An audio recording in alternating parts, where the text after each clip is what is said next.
Hello everyone. तो ये हमारा लास्ट टॉपिक है।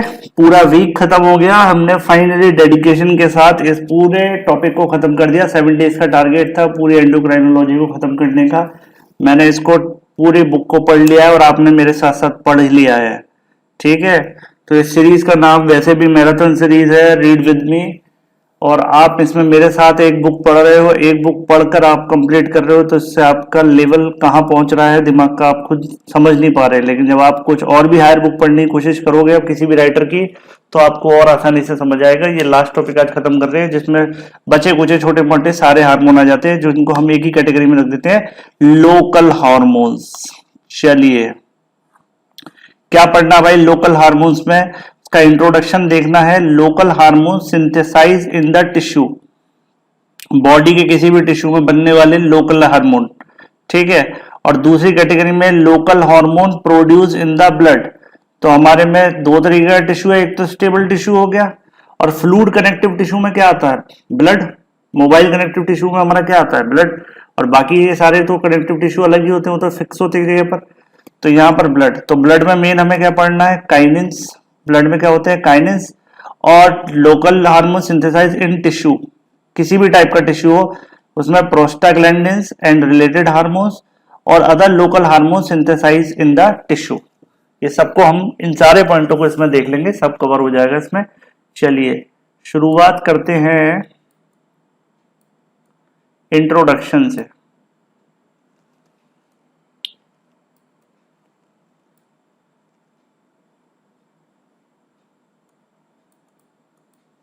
चलिए, तो इंट्रोडक्शन में देखते हैं क्या बता रहा है ये। Local hormones are the substances which act on the same area of their secretion और in immediate neighbourhood. The endocrine hormones are secreted in one place but execute their action on the remote place. Hence, local hormones are usually released in an inactive form and are activated by some conditions or substances.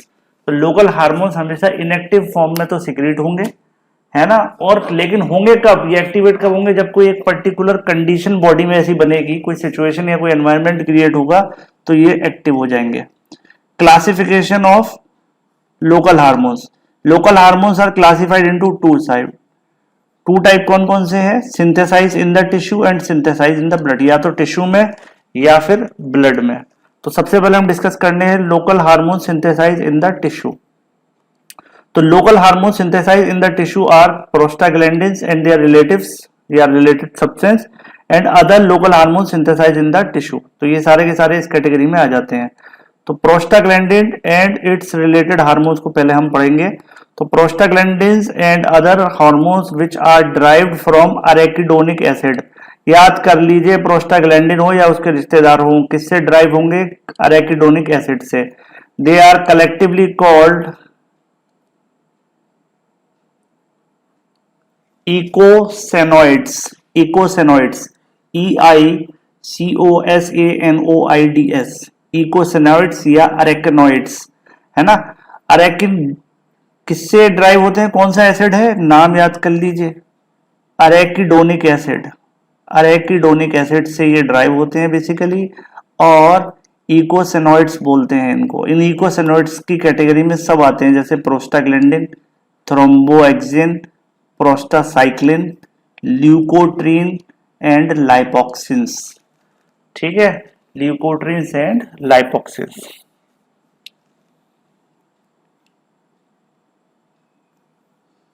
अब देखते हैं synthesis of इकोसेनोइड्स, ठीक है। ये कैसे बनता है?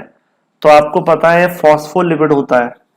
Phospholipid of cell membranes are release by the action of phospholipase A2, ठीक है। किसके एक्शन से? फॉस्फोलाइपेज A2 के एक्शन से फॉस्फोलिपिड रिलीज होंगे। कहां से? सेल मेम्ब्रेन से। The phospholipids then converted into arachidonic acid. The arachidonic acid is converted into endoperoxide called prostaglandin G2 या PGG2, which is converted into prostaglandin H2 या PGH2, and finally PGH2 gives rise to prostaglandin, prostacyclin and thromboxane. इन तीनों को कौन बनाता है? इस तरीके से इनका फाइनल कन्वर्जन होता है। ये प्रोसेस कहाँ है, इससे हमें कोई लेना देना नहीं है। बायोकेमिस्ट्री में हमें ये देखने को मिलेगा टॉपिक, ठीक है। सिंथेसिस कैसे होता है इकोसेनोइड्स का, यहाँ हम फिजियोलॉजी पढ़ रहे हैं, फंक्शनल एस्पेक्ट पढ़ रहे हैं, तो इसको जानने की जरूरत नहीं, बस नाम याद रखो कि ये जो फॉस्फोलिपिड होता है सेल मेम्ब्रेन का, वो फॉस्फोलाइपेज, लाइपेज ए आईएस, यानी ये एंजाइम है, फॉस्फोलाइपेज एंजाइम उसको रिलीज करवाता है। फिर ये फॉस्फोलिपिड जो है कन्वर्ट हो जाता है अरेकिडोनिक एसिड में, और अरेकिडोनिक एसिड कई स्टेजेस में डेवलपमेंट के बाद बन जाता है PgH2, जो कि फाइनली बनाता है प्रोस्टाग्लैंडिन, प्रोस्टासाइक्लिन एंड थ्रोम्बोएक्सिन, ठीक है। लेकिन अभी इसमें ये दो कैटेगरी नहीं आई, ल्यूकोट्रीन और लाइपोक्सिन, ये कैसे बनते हैं इसका अभी इसमें कोई जिक्र नहीं है। Now first is prostaglandin. तो prostaglandins were first discovered and isolated from human semen. कहां से लिए गए थे सबसे पहले प्रोस्टाग्लैंडिन्स? ह्यूमन सीमेन से, ठीक है, by Ulf von Euler of Sweden in 1930. He thought that the hormones were secreted by prostate gland. He thought that hormones were secreted by prostate gland, hence the name prostaglandins. समझ में आ गया? आपको याद करिए कि सबसे पहले सीमेन में कहाँ मिला होगा? प्रोस्टाग्लैंडिन कहाँ मिलता है? प्रोस्टेट ग्लैंड के सिक्रेशन में मिलता है ना, तो ये इसका नाम पर इसका नाम प्रोस्टाग्लैंडिन रख दिया गया, क्योंकि ये कहाँ मिला था सबसे पहले? प्रोस्टेट ग्लैंड के सिक्रेशन में। However, now it is believed that almost all the tissues of body, including renal tissue, यानी किडनी के टिश्यू में भी प्रोस्टाग्लैंडिन सिंथेसाइज होता है। केमिस्ट्री वाइज देखें तो ये क्या है? Prostaglandin is unsaturated fatty acid with cyclopentane ring of 20 carbonated. तो आपको ये पता होगा अरेकिडोनिक एसिड में कितने कार्बन होते हैं? होते ही 20 कार्बन है, आपने ये पढ़ा होगा ये अरेकिडोनिक। क्लियर? कहाँ पढ़ा होगा? अब आप ये सोच रहे होगे अरे भाई आपके 11th क्लास में एक चैप्टर है बायोमोलिक्यूल, जब आपने नीट की तैयारी करी होगी तो लिपिड्स के बारे में पढ़ा होगा, तो वहां टीचर ने आपको जरूर पढ़ाया होगा अरेकिडोनिक एसिड के बारे में, थोड़ा बहुत आइडिया दिया होगा, ठीक है। Synthesis, prostaglandins are synthesised from arachidonic acid. Types कौन कौन से इसके? A variety of prostaglandins identified. Active form of prostaglandins are PGA2, PGD2, PGE2 and PGF2, यानी B और C नहीं होता, ADEF होता है, ठीक है। चलिए टाइप भी हमने इस डायग्राम के थ्रू समझने की कोशिश करते हैं कि किस तरीके से प्रोस्टाग्लैंडिन या बाकी के जो एरिकिडोनिक एसिड के डेरिवेटिव्स हैं वो बनते होंगे। तो देखिए सबसे पहले क्या है हमारा? Cell membrane. सेल मेम्ब्रेन पर कौन सा एंजाइम एक्ट कर रहा है? हमारा फॉस्फोलाइपेज, और उससे क्या बना रहा है? उसको कन्वर्ट करवा के अरेकिडोनिक एसिड। क्या बना रहा है? Arachidonic acid. अब इस अरेकिडोनिक एसिड पर 15 लाइपोऑक्सीजनेज एंजाइम काम करके इसका क्या बनाता है? 15-HPTE। फिर इसको ऊपर एक और एंजाइम काम करता है ट्रांसफरेज, वो इसको क्या बना देता है? लाइपोक्सिन्स, ठीक है, ये बना देता है इसका लाइपोक्सिन्स। ऐसे ही यहां 15 था, तो इधर अरेकिडोनिक पर कौन सा? 5 नंबर वाला लाइपोऑक्सीजनेज का अगर काम करे, उधर 15 नंबर, ऐसे याद करो, ट्रिक है ये दिमाग में। 15 वाला होगा तो लाइपोक्सिन्स, और 5 वाला होगा तो 5-HPT, PETE, ऐसे याद करता हूं मैं। 5-HPT और 15-HPT अगर होगा तो लाइपोक्सिन होगा, और 5-HPT होगा तो क्या होगा? ल्यूकोट्रीन्स बनेगा, क्योंकि इन्हीं दोनों के बारे में कोई जिक्र नहीं की गई थी उस पैराग्राफ में, मैंने आपको बताया था। अब बात किया था इस पर, अरेकिडोनिक एसिड को किस में कन्वर्ट किया था? प्रोस्टाग्लैंडिन G2 पर, फिर प्रोस्टाग्लैंडिन H2 पर, PGH2, PGG2, याद है? इसमें कन्वर्ट करते करते इससे क्या बने? इसके प्रोस्टाग्लैंडिन, और प्रोस्टाग्लैंडिन के आइसोमरेसिस प्रोसेस हुई तो क्या बना? थ्रोम्बोएक्सिन और प्रोस्टासाइक्लिन। प्रोस्टासाइक्लिन बनाने के लिए इस पर एंजाइम यूज हुआ, प्रोस्टासाइक्लिन सिंथेटेज, और थ्रोम्बोएक्सिन क्या है? वो आइसोमरेस प्रोसेस से इसका इसी का एक आइसोमर है प्रोस्टाग्लैंडिन का ही। तो ये इसका एक बेसिक आइडिया आपको दे दिया है, और बाकी आप डिटेल में बायोकेमिस्ट्री में पढ़ेंगे इसको, ठीक है। चलिए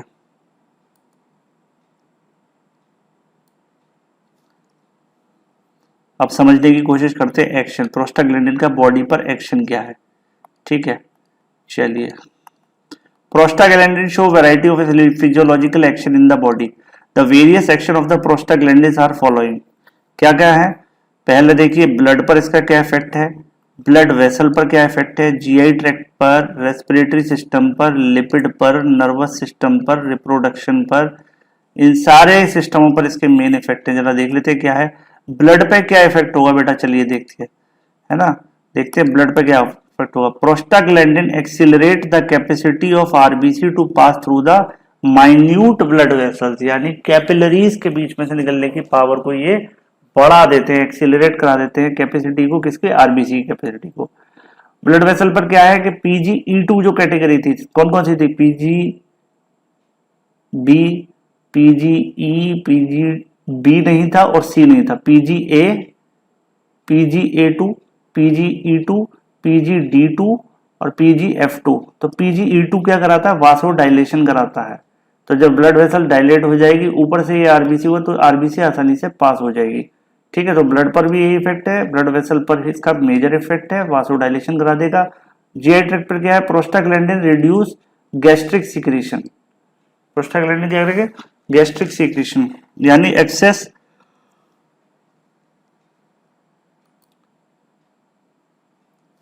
एक्सेस आपका जो HCl सिक्रेट होता है स्टमक में, उसको ये रोकेगा। In experimental animal prostaglandin inhibit the formation of peptic ulcer. तो जब जाहिर सी बात है, जब HCl ही सिक्रेट नहीं होगा तो पेप्टिक अल्सर कहाँ से होगा ही नहीं ना, क्योंकि वो HCl ही तो उसको म्यूकोसा को डैमेज कर देता है।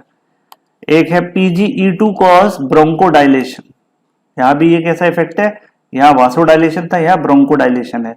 लिपिड का क्या असर है, some of the prostaglandins are antilipolytic agent, antilipolytic agent. ठीक है, यानी लाइपोलाइसिस की प्रोसेस को रोकते हैं, antilipolytic agent. These hormones inhibit the release of free fatty acid from adipose tissue. तो ये क्या करेंगे, एंटी लाइपोलाइटिक है, इसका मतलब लाइपोलाइसिस की प्रोसेस को नहीं होने देंगे। जब लाइपोलाइसिस की प्रोसेस नहीं होगी तो एडिपोज टिश्यू में जो फैट इकट्ठा है वो सर्कुलेशन में नहीं आएगा और फैटी एसिड फ्री नहीं होंगे। नर्वस सिस्टम पर क्या है, इन ब्रेन प्रोस्टाग्लैंडिन्स कंट्रोल और alter the action of neurotransmitter. तो इनके न्यूरोट्रांसमीटर के एक्शन को ये बढ़ा देगा। ठीक है, तो ऑलमोस्ट सभी में एक्सिलरेट कर रहा है एक्सेप्ट जीआई ट्रैक्ट, वहां पर सिक्रीशन को ये क्या कर रहा है, घटा रहा है। ठीक है, घटा रहा है। एक तो वहां पर ये कुछ उल्टा इफेक्ट कर रहा है और एक आपका लिपिड पर लाइपोलाइटिक एक्शन कर रहा है। बाकी सिस्टम पे तो ये अच्छा ही इफेक्ट डाल रहा है। ठीक है, तो ऑन रिप्रोडक्शन पे क्या है, prostaglandins play an important role in regulating the reproductive cycle. These hormones also cause degeneration of corpus luteum that is called luteolysis. Prostaglandins increase the receptive capacity of cervical mucosa for sperm and cause reverse peristaltic movement of uterus and fallopian tube during coitus. तो देखिए यहाँ पर क्या फर्क, कितना ज्यादा फर्क है रिप्रोडक्शन पे, कि एक तो ये क्या करवाएगा, आपको पता है मेंस्ट्रुअल साइकिल पर ओवा रिलीज होता है, ओवम रिलीज होने के बाद जो कवर रह जाता है उसको क्या बोलते हैं, कॉर्पस लूटियम।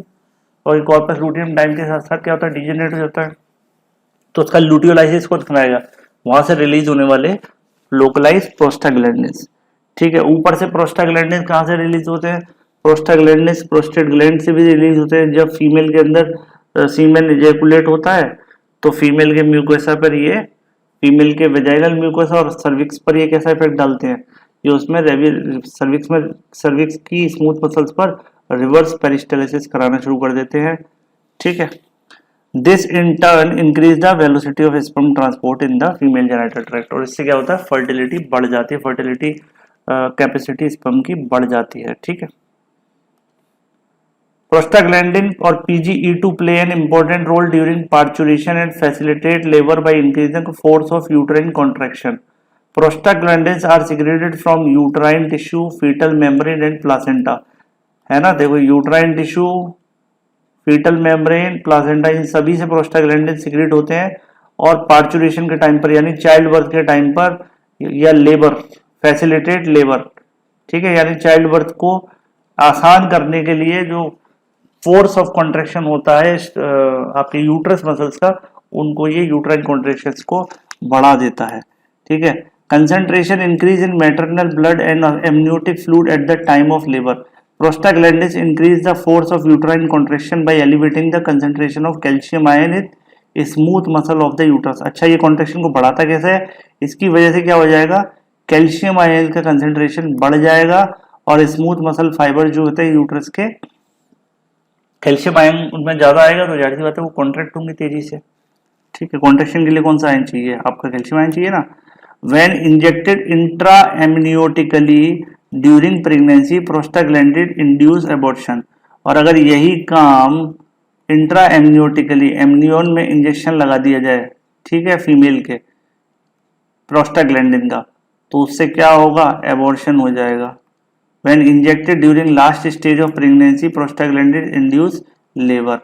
तो देखिए, अर्ली स्टेज में आप करोगे प्रेगनेंसी के तो एबॉर्शन करा सकते हैं प्रोस्टाग्लैंडिन की हेल्प से। जिनको बच्चा नहीं चाहिए वो एबॉर्ट करा सकते हैं। ठीक है। कहाँ इंजेक्शन लगेगा? इंट्रा एमनियोटिकली। और अगर नॉर्मल है तो वो लेबर पेन में, लेबर में हेल्प करेगा। ठीक है। Induce labour. ऑन की kidney, the prostaglandins stimulate juxtaglomerular apparatus and enhance the secretion of renin, diuresis and natriuresis। ये और दूसरे हार्मोन्स हैं जो यहाँ से रिलीज होते हैं, ये उनके सिक्रीशन को एनहेंस करा देगा। Renin, diuresis and natriuresis. Natriuresis मतलब सोडियम का लॉस होना, डायूरेसिस मतलब वाटर का लॉस होना। ये सब ये वर्ड है टर्मिनोलॉजी। ठीक है। Mode of action of prostaglandin. Prostaglandin mainly act by formation of second messenger cyclic AMP. अब देखिए, आपको पता है, आपने अगर फर्स्ट वीडियो देखी थी कैसे एक्ट करते हैं, सेकंड मैसेंजर कौन था? Cyclic AMP. तो प्रोस्टाग्लैंडिन किसकी हेल्प से हम क्या कहते हैं, एक्ट करेंगे? साइक्लिक एएमपी की हेल्प से। ठीक है, यहां तक क्लियर सबको? अगला कौन सा था प्रोस्टाग्लैंडिन के बाद? थ्रोम्बोएक्सिन। कैसे बना था ये? आइसोमरेज। याद आ गया? ऊपर अभी डायग्राम में दिखाया था। Thromboxane is derived from the arachidonic acid. Thromboxane is of two types. Thromboxane A2 which is secreted in platelets. Thromboxane B2 which is metabolite of thromboxane A2। ठीक है, मेटाबोलाइट ऑफ thromboxane A2। तो जब पहले क्या है, main कौन है? A2 जो कहां से सिक्रेट होता है? प्लेटलेट से। एक्शन क्या रहेगा? थ्रोम्बोएक्सिन ए कॉज वासो कंस्ट्रिक्शन। प्रोस्टाग्लैंडिन क्या कराता था? वासो डायलेशन। ये जस्ट उसका उल्टा काम कर रहा है। Play an important role in haemostasis by accelerating aggregation of platelets. Haemostasis मतलब ब्लड को स्टेबलाइज करना, ब्लड लॉस को स्टेबलाइज करना, उसको ब्लड को लॉस को ना होने देना। And accelerate the clot formation, और क्लॉट फॉर्मेशन को एक्सीलरेट करता है। ये देखिए इस डायग्राम में यहाँ पे दिया भी था। ये तीनों के तीनों किससे बन रहे थे? प्रोस्टाग्लैंडिन H2 से बन रहे थे। ठीक है। तो आइसोमरेसिस से दो प्रोडक्ट बन रहे थे, थ्रोम्बोएक्सिन भी बन रहा था, प्रोस्टाग्लैंडिन भी बन रहा था और प्रोस्टासाइक्लिन। लेकिन प्रोस्टासाइक्लिन बनने के लिए क्या चाहिए था हमको? Prostacyclin synthetase. और इन दोनों के लिए हमें कौन सा चाहिए था? आइसोमरेसिस। ठीक है। अब देखिए यहां पर अगला कौन सा है अपना? प्रोस्टासाइक्लिन। दो हो चुके, थ्रोम्बोएक्सिन हो गया और प्रोस्टाग्लैंडिन हो गया। Prostacyclin is also a derivative of arachidonic acid. It is produced in the endothelial cells and smooth muscles of blood vessel. कहाँ फॉर्म होता है? तो आप याद करिए, थ्रोम्बोएक्सिन कहाँ फॉर्म हो रहा था? वो तो प्लेटलेट में। और प्रोस्टाग्लैंडिन कहाँ फॉर्म हो रहा था? प्रोस्टाग्लैंडिन तो कहीं भी फॉर्म हो सकता है। प्रोस्टाग्लैंडिन तो कहीं भी हो सकता है ना, पूरे टिश्यू में, इवन के रीनल टिश्यू में। ये हमने पढ़ा था ना अभी। प्रोस्टाग्लैंडिन, प्रोस्टासाइक्लिन कहाँ होगा? एंडोथेलियल सेल और smooth muscle cell of blood vessels. Action क्या रहता है? It cause vasodilation. ये भी क्या कराएगा? प्रोस्टाग्लैंडिन की तरह वासोडाइलेशन कराएगा। And inhibit the platelet aggregation, यानी उसका उल्टा काम कराएगा थ्रोम्बोएक्सिन का, क्योंकि थ्रोम्बोएक्सिन क्या कराता था? Accelerate the platelet aggregation. समझ में आ गया? वासो कंस्ट्रिक्शन कराता था, जबकि ये क्या करा रहा है? वासोडाइलेशन। तो ये प्रोस्टासाइक्लिन जस्ट उसका उल्टा फंक्शन कराता है। ठीक है। एक था ल्यूकोट्रीन, याद आ गया? Leukotriene 5-HPTE। और एक था 15 था लाइपोक्सिन के लिए।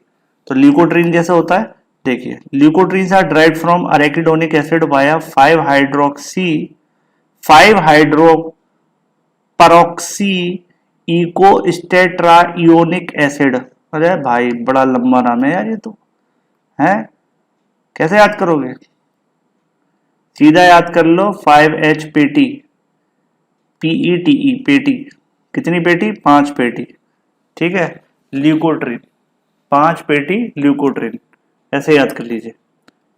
ल्यूकोट्रीन्स are mediators of allergic response, जब भी बॉडी में एलर्जी होगी, ठीक है, तब ये उसके मीडिएटर होंगे, उसको मीडिएट करेंगे। These hormones are promote inflammatory reaction, और आपको पता है जब भी बॉडी में एलर्जी होती है तो क्या होता है, लोकलाइज इन्फ्लामेशन होता है उस टिश्यू पे, किसकी वजह से होता है, ड्यू टू रिलीज ऑफ ल्यूकोट्रीन्स। तो जितनी भी एंटी एलर्जिक ड्रग्स होती हैं वो किस पर काम करती है, ल्यूकोट्रीन्स के सप्रेस करने के लिए। The release of leukotrienes increase when some allergic agent combine with antibody like IgE। और इसको स्टिमुलेटिंग फैक्टर कौन है इसके रिलीज होने के लिए, लोकल हार्मोन कब रिलीज होता था, कोई खास कंडीशन बनती थी तभी तो होता था। जैसे थ्रोम्बोएक्सिन कब रिलीज होगा, थ्रोम्बोएक्सिन जब रिलीज होगा जब कहीं पर ब्लीडिंग डिसऑर्डर हो रहा होगा, ठीक है, ब्लड हो रहा होगा और उसको कोएगुलेट कराना होगा। ऐसे ही आपका ल्यूकोट्रीन कब रिलीज होगा, ल्यूकोट्रीन हमेशा तब रिलीज होगा जब कोई एलर्जी हो रखी होगी और वो एलर्जिक एजेंट जो है IgE के साथ अटैच हो जाएगा। तो फिर ये एक इंफॉर्मेशन किसके पास जाएगी, ल्यूकोट्रीन, और उसके बदले में क्या रिलीज करेगा बॉडी, ल्यूकोट्रीन्स। ल्यूकोट्रीन्स कॉज ब्रोंकियल कंस्ट्रिक्शन, यानी अस्थमा में क्या होता है, कंस्ट्रिक्शन हो जाता है, तभी तो सांस लेने में दिक्कत होती है। आर्टीरियोलर कंस्ट्रिक्शन, वेस्कुलर परमिएबिलिटी, वेसल्स की परमिएबिलिटी बढ़ जाती है, इसका मतलब वेसल्स में से फ्लूइड निकल के कहां पहुंच जाएगा, इंटरस्टिशियल स्पेस में, और वहां क्या हो जाएगी, localise swelling. Attraction of neutrophil and eosinophil towards the site of inflammation, और यहां पर एक इनको बुलाएगा न्यूट्रोफिल और ईसनोफिल को, कहां पर, साइट ऑफ इन्फ्लामेशन पर। तो ल्यूकोट्रीन एक तरीके से मैसेंजर मॉलिक्यूल बन गया, क्योंकि ये क्या मीडिएट करा रहा है, एलर्जिक रेस्पॉन्स को मीडिएट करा रहा है, ठीक है। एक था अपना लाइपोक्सिन,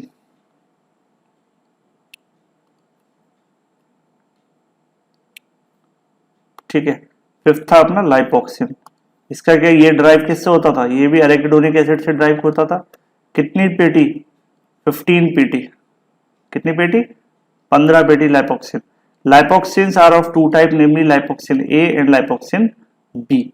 एक्शन क्या है, एक्शन समझ लेते हैं। Lipoxin A cause dilation of minute blood vessel, both type inhibit the cytotoxic effect of killer T cell. ये सबसे इंपॉर्टेंट बात है, cytotoxic effect of killer T cell, याद आ गया आपको, आपने ये पढ़ा होगा नीट की तैयारी के दौरान। साइटोटॉक्सिक इफेक्ट होता है killer T cell, helper T cell, suppressor T cell और मेमोरी टी सेल, 4 टाइप के होते थे, ठीक है। तो ये उसको इनहिबिट करता है और डायलेशन कराएगा किसका, माइन्यूट ब्लड वेसल का। तो वो भी कौन कराता, प्रोस्टाग्लैंडिन भी वही कराता था ना, वासो डायलेशन।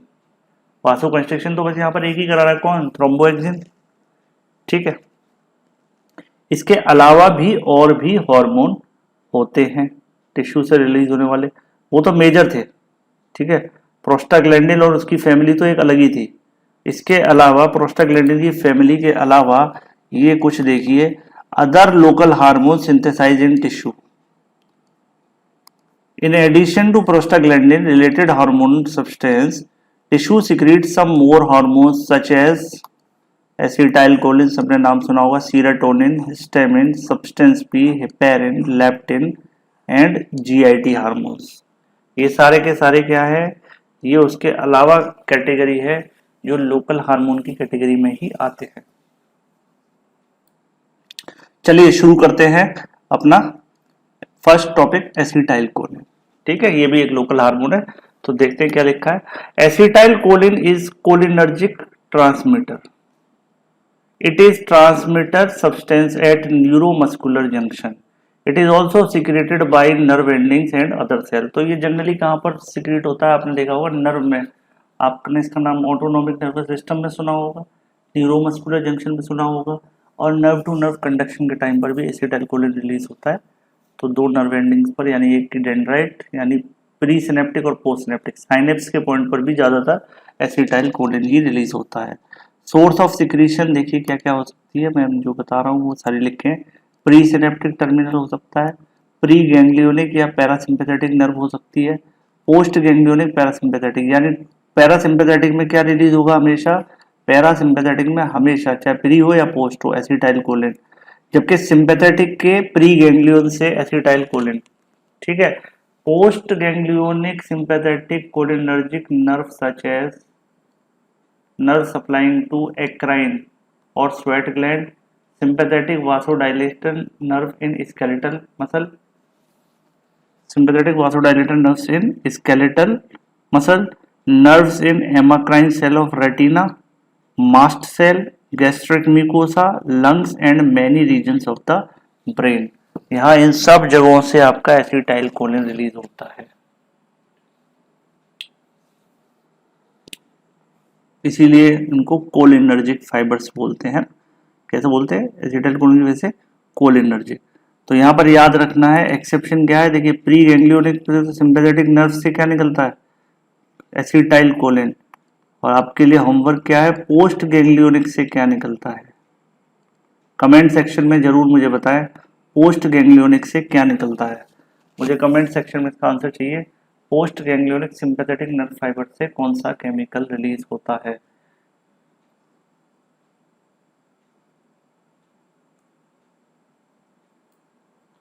एसिटाइलकोलिन का क्या इफेक्ट है बॉडी पर, एक्शन देख लेते हैं। Action, acetylcholine produce excitatory function of synapse by opening the sodium channel, ये मैंने आपको शुरुआत में बता दिया था। It activates the smooth muscles in GI tract and urinary tract and skeletal muscle, इन सारी स्मूथ मसल्स को ये एक्टिवेट करा देगा, कहाँ पर, GI tract, urinary and skeletal muscle.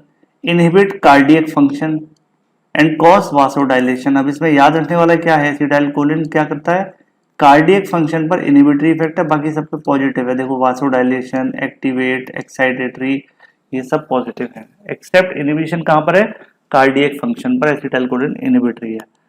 Destruction कैसे होता है, acetylcholine is very weak in action, immediately after executing the action it is destroyed by acetylcholinesterase. Synapse region में ये एंजाइम आपको मिलेगा जो इस एसिटाइलकोलिन को बहुत जल्दी तोड़ देता है, डिग्रेड कर देता है। This enzyme is present in the basal lamina of synaptic cleft. तो देखिए साइनेप्टिक क्लेफ्ट के बेसल लेमिना पे ये मिलेगा। आपको पता है एक के टर्मिनल एंड होते हैं और दूसरे वाले के डेंड्राइट होते हैं, और इनके बीच में जो गैप होता है इस गैप को हम साइनस बोलते हैं। तो एक न्यूरॉन ये हो गया और एक न्यूरॉन ये हो गया, दोनों के बीच में जो कनेक्शन बन रहा है उसको बोलते हैं हम साइनेप्स। ठीक है, अगला है अपना serotonin. Serotonin is otherwise known as 5 hydroxy tryptamine, ये नाम याद कर लीजिए। सीरोटोनिन कई बार इस नाम में भी पूछ लिया जाता है एग्जाम में। ठीक है, सोर्स ऑफ सिक्रेशन सीरोटोनिन का क्या है, serotonin is secreted by the following structure, hypothalamus, limbic system, cerebellum and spinal cord.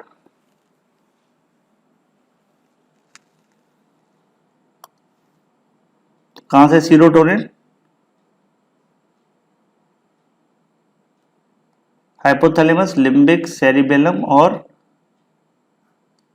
Spinal cord. तो कलेक्टिवली क्या बोल सकता हूं मैं इसको, सीएनएस में रिलीज होता है। ठीक है, सिक्रेशन कहाँ होगा, सेंट्रल नर्वस सिस्टम की तो पार्ट है सारे के सारे।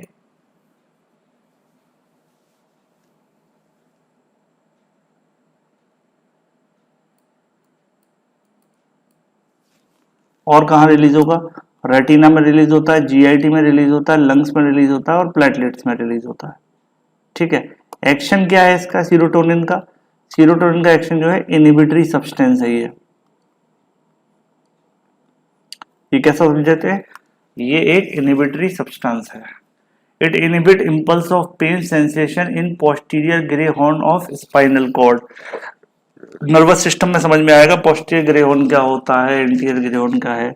It cause mood depression and induce sleep, ये भी नर्वस सिस्टम के यानी चैप्टर 160 में दे रखा है ये बात। एंड इट कॉज वासो कंस्ट्रिक्शन। तो ये कुछ कुछ इसकी नेचर कैसी है सीरोटोनिन की, थ्रोम्बोएक्सिन जैसी है, थ्रोम्बोएक्सिन के सेम ऐसे एक्शन थे, ठीक है। वासो कंस्ट्रिक्शन कराता था, इनहिबिटरी इफेक्ट था। तो यहाँ पर ये साथ में जब इनहिबिटरी है तो मूड डिप्रेशन में चला जाएगा और डिप्रेस से क्या आ जाएगी, नींद। तो सीरोटोनिन हमारी नींद के लिए बहुत ज़्यादा इम्पोर्टेंट है, ठीक है। इसके बाद नेक्स्ट है आपका हिस्टामिन। हिस्टामिन को समझते हैं, सोर्स ऑफ सिक्रेशन क्या है।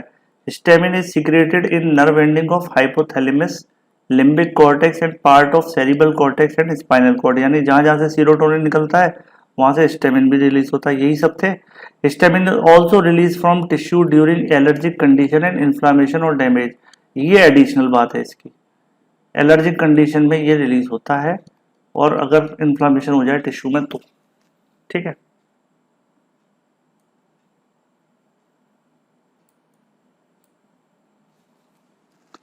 एक्शन क्या है इसका, action it is excitatory neurotransmitter.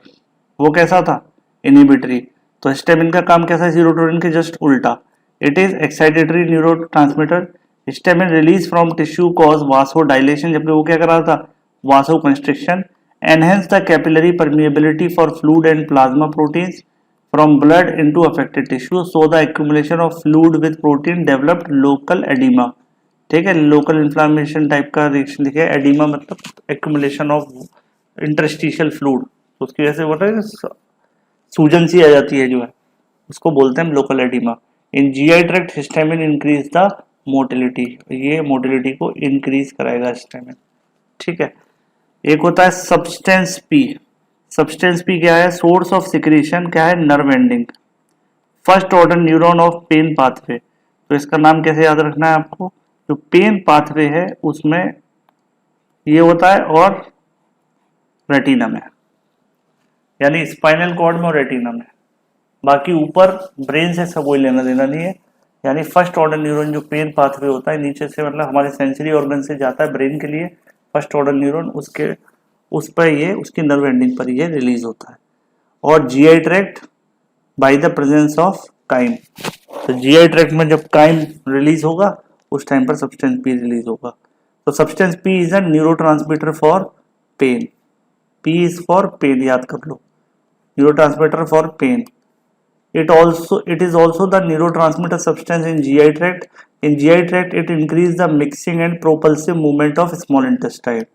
और ये GI tract में क्या कर देगा, इंक्रीज कर देगा मिक्सिंग को और propulsive movement of small intestine को, ठीक है, इसको बढ़ा देगा।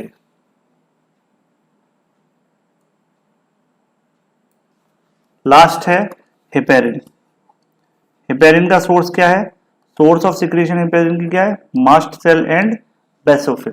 हेपेरिन की सोर्स ऑफ सिक्रेशन क्या है, मास्ट सेल और बेसोफिल, यहां से ये हेपेरिन सिक्रेट होता है। ये तो आप शुरू से पढ़ते आ रहे हैं हेपेरिन कहां से सिक्रेट होता है, ठीक है। एक्शन हेपेरिन का सबको पता है, हेपेरिन क्या है, नेचुरली प्रोड्यूस एंटीकोगुलेंट है। ब्लड वाले टॉपिक में हम इसे डिटेल में पढ़ेंगे, तो इसको भी हटा देते हैं यहाँ से, ठीक है। यहाँ पे ये हो गया हमारा कंप्लीट, ठीक है। इस वीडियो को आप जितनी बार देखेंगे याद होता चला जाएगा, एक दो बार तो खुद देखनी पड़ेगी रिवीजन के टाइम पर, लेकिन बुक पढ़ने से ज़्यादा बोरियत नहीं होगी। हेडफोन लगाइए और सुनिए मस्त।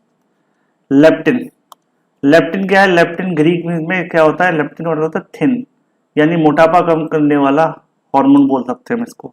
It is a protein hormone with 167 amino acid. Source of secretion, leptin is secreted from adipocyte in adipose tissue. Adipose tissue में जो सेल होता है एडिपोसाइड, उससे ये सिक्रेट होता है। एक्शन क्या है, leptin play an important role in controlling the adipose tissue and food intake. Leptin act on hypothalamus and inhibit the feeding centre, resulting in stoppage of food intake. यानी जितना ज्यादा लेप्टिन रिलीज होगा body में उतना अच्छा है, क्योंकि वो हाइपोथैलेमस को जाकर स्टिमुलेट करेगा कि भाई इसके फूड फीडिंग सेंटर को स्टॉप कर दे, इसको सोच रही मत दिखाने के लिए, है ना, inhibit the feeding centre.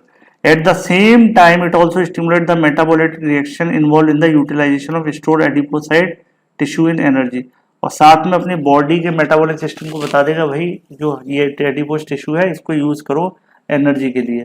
Thus the circulating leptin level informs the brain about the energy storage and the necessity to regulate metabolic reactions। Food intake and body weight. ठीक है, mode of action refer chapter 49, ये भी अभी हमें नहीं देखना, कहाँ देखेगा ये, ओबेसिटी वाले टॉपिक में हम जीआईटी में इसको देखेंगे, है ना, गैस्ट्रो इंटेस्टाइनल ट्रैक्ट वाले टॉपिक में। Mode of leptin and leptin receptor हमने उसी में पढ़ना है। ठीक है, इसके बाद आ जाते हैं अपने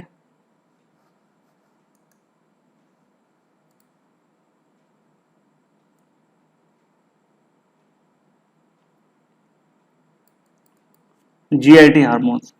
ठीक है, इसके बाद आ जाते हैं अपने जीआईटी हार्मोन्स। तो जीआईटी हार्मोन्स हम कंसर्न जीआईटी चैप्टर में ही पढ़ेंगे। ठीक है, जो जीआईटी का चैप्टर है उसमें पढ़ेंगे इसको। ठीक है, तो ये यहीं पर कंप्लीट हो गया। अब बात करते हैं ब्लड की।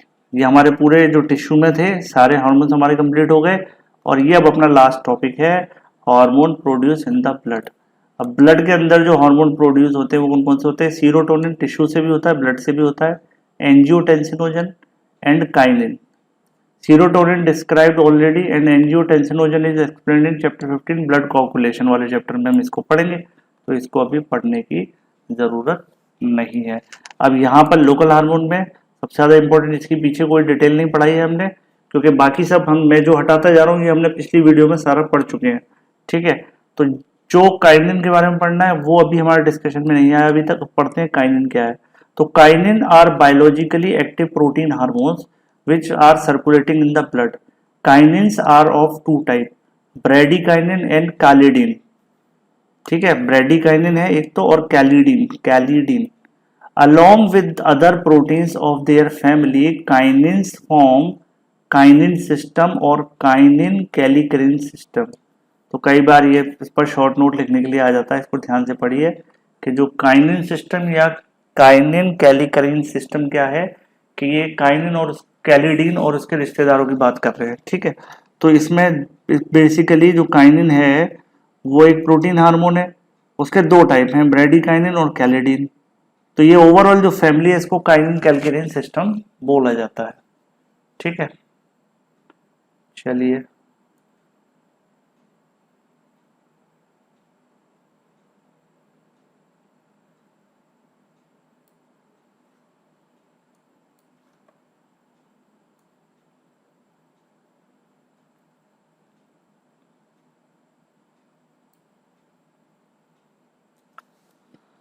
ये है फॉर्मेशन ऑफ काइनिन कैसे होता है, और फिर पढ़ेंगे एक्शन ऑफ काइनिन।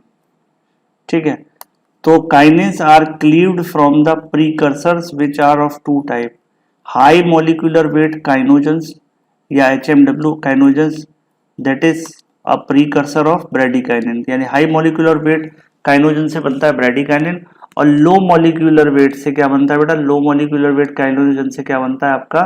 कैलिडीन। क्या बनता है? कैलिडीन।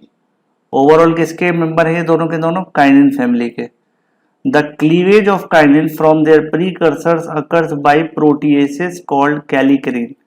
और ये जो एंजाइम है प्रोटीएसिस, बाय प्रोटीएसिस एंजाइम है जिसका क्या नाम है? कैलिकरिन है, which are of two type, plasma kallikrein and tissue kallikrein. तो ये जो क्लीवेज है ना, ये जो ब्रेकिंग है काइनिन्स की फ्रॉम उनके प्रिकर्सर, है ना, जो मॉलिक्यूलर वेट के काइनोजेंस हैं उनसे, या लो मॉलिक्यूलर वेट के, उसे कौन करवाता है? प्रोटीएसिस ग्रुप का हार्मोन जिसका नाम क्या है? कैलिकरिन, है ना, कैलिकरिन। अब formation of bradykinin from HMW kininogen. तो HMW काइनोजन और high molecular weight kininogen is a alpha 2 globulin secreted by liver. It is hydrolyse by plasma kallikrein. ठीक है, तो ये किसको हाइड्रोलाइज कौन करता है? Plasma kallikrein to form bradykinin. Plasma kallikrein in circulating blood is in inactive form called para kallikrein. The pre kallikrein, sorry, pre kallikrein. The pre kallikrein is converted into active kallikrein by activated factor 12। ये clotting factor में हम पढ़ते हैं इसको, है ना, activated factor 12 which initiate intrinsic pathway of blood coagulation। तो blood coagulation में हम इसको पढ़ेंगे। ठीक है, जब हम ब्लड वाले टॉपिक को पढ़ेंगे, लेकिन अभी के लिए याद रख लो कि ब्लड कोगुलेशन के कई सारे फैक्टर्स होते हैं, उनमें से एक फैक्टर है फैक्टर नंबर 12 जो इंट्रिंसिक पाथवे और ब्लड कोगुलेशन में पढ़ाया जाता है। तो कैलिक्रीन ऑल्सो एक्टिवेट्स फैक्टर 12।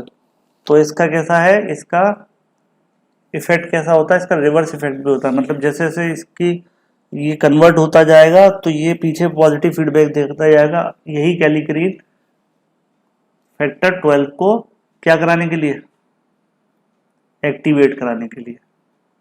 तो प्री कैलिक्रीन को कन्वर्ट कर रहा है कैलिक्रीन में कौन, एक्टिवेटेड फैक्टर 12, और फिर ये अपने आप को और ज्यादा रिलीज कराने के लिए दोबारा से किसको एक्टिवेट कराएगा, फैक्टर 12 को। ठीक है, यानी और ज्यादा उसकी क्वांटिटी को बढ़ा देगा। दूसरा है फॉर्मेशन ऑफ कैलेडीन या low molecular weight kininogen. The low molecular weight kininogen secreted in many tissue. It is hydrolyzed by tissue kallikrein to form caledine, which is also known as lysyl bradykinin. The tissue kallikrein is present in many tissues like salivary gland, pancreas, intestine, sweat gland and kidney and prostate. ये यहाँ पर मिलता है आपको कैलेडीन जो है। ठीक है, अब एक्शन देख लेते हैं काइनिन्स का, चाहे ब्रेडिकाइनिन हो चाहे कैलेडीन हो। तो ब्रेडिकाइनिन क्या करता है, bradykinin dilate the blood vessel and decrease the blood pressure. It is considered as potent vasodilator. दूसरा, it increase the blood flow throughout the body by its vasodilator effect. Increase permeability of capillaries during inflammatory reactions resulting in the oedema in the affected area.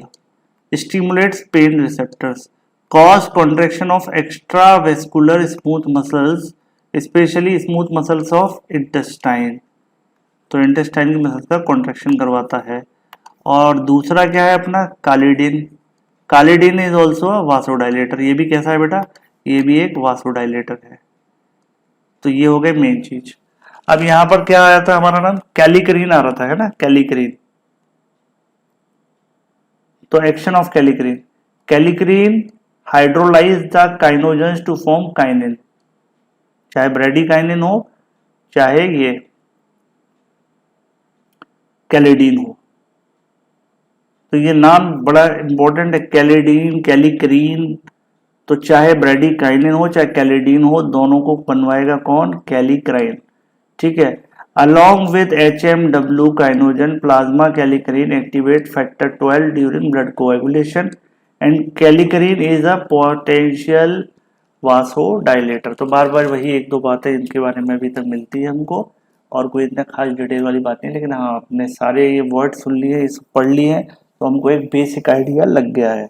तो इसी के साथ आज हमारा ये endocrine system खत्म होता है। आई होप आपको बहुत मजा आया होगा इसको पढ़ने में, और बहुत ही कम टाइम में ये आपका पूरा सिस्टम हमने रीड कर लिया है। इसीलिए इस टॉपिक का रीड विद मी मैराथन रखा गया है कि मैं डेली एक एक घंटे पढ़ूंगा, तो आप भी एक एक घंटे पढ़िए, तो आपको एक हैबिट पड़ेगी इसको खत्म करने की। अब लास्ट में मैं कुछ प्रीवियस ईयर क्वेश्चन दिखा रहा हूँ, आप उसका स्क्रीनशॉट ले सकते हैं और उसके हिसाब से आप इसमें से क्वेश्चंस को चूज कर सकते हैं कि आपको कैसे पढ़ना है। ठीक है, ये सारे के सारे इम्पोर्टेंट क्वेश्चंस हैं जो मैं आपको दिखाने वाला हूँ एंडोक्राइनोलॉजी में, जो प्रीवियस ईयर में सभी मेडिकल कॉलेजेस के एग्जाम्स में पूछे जा सकते हैं। तो ये हो गए हमारे लॉन्ग क्वेश्चन। चलिए मैं इसको 15-20 सेकंड के लिए दिखा रहा हूँ, इसका स्क्रीनशॉट आप ले लीजिएगा। ठीक है, आई होप इसका स्क्रीनशॉट हो गया होगा। चलिए अब आगे चलते हैं, ये है बाकी का स्क्रीनशॉट। तो इसी के साथ ये टॉपिक खत्म करते हैं। चलिए बाय बाय एवरीवन। अब हम नेक्स्ट टॉपिक अपना शुरू करेंगे जो आप लोगों की डिमांड होगी। चलिए बाय।